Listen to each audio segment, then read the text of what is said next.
Trump's near-landslide victory has drawn plenty of congratulatory responses across the world. Here in Canada, officials also accepted the win and highlighted the important relationship between neighbours. Now, questions remain on how Trump will go about his foreign policy, mainly on matters like trade with Canadian partners. Jason Gaidola joins us live with more reaction tonight. Good evening, Jason.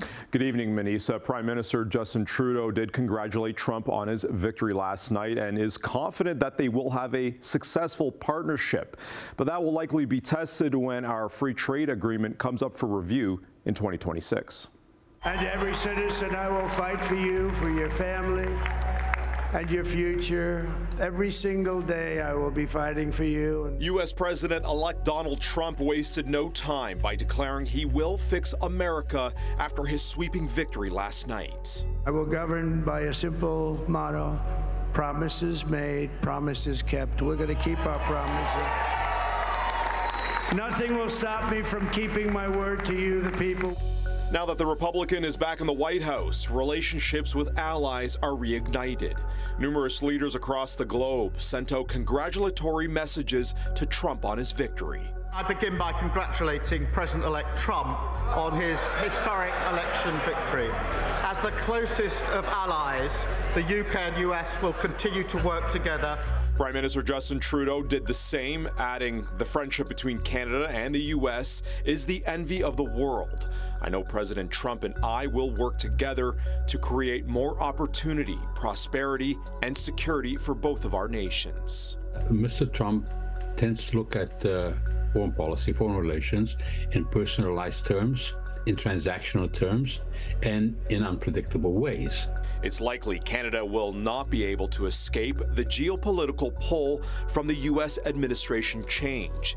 In Trump's first term, he scrapped the North American Free Trade Agreement and negotiated a new one with Mexico and Canada, a trilateral agreement that's up for review in 2026.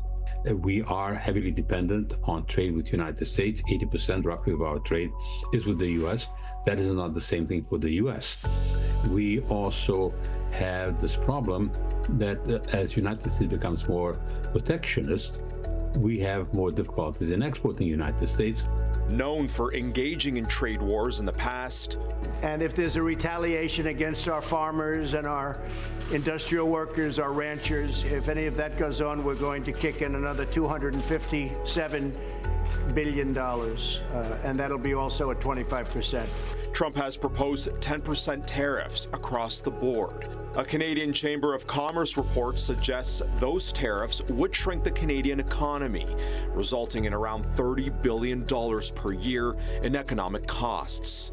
Trump has also repeatedly claimed he would not defend NATO members that don't meet defense spending targets of 2% of GDP, something Canada is not doing, but has promised to do so by 2032. Will you spend more on defense? Yes, because we will be tripling the budget of defense. To 2%. So, and our goal is 2%. And our goal is to, of course, get to 2%. The other thing is we want to strengthen the NATO alliance, and Canada will continue to contribute. Canada is nowhere near that. We are one of the biggest laggards. We are not going to meet the 2% perhaps until 2032, and that will be a point of contention. And I have a sense that Mr. Trump will emphasize that. Meanwhile, Trump's former ambassador to Canada, Kelly Craft, recently said that when her old boss returns to the White House, he'll expect Ottawa to speed up that timeline.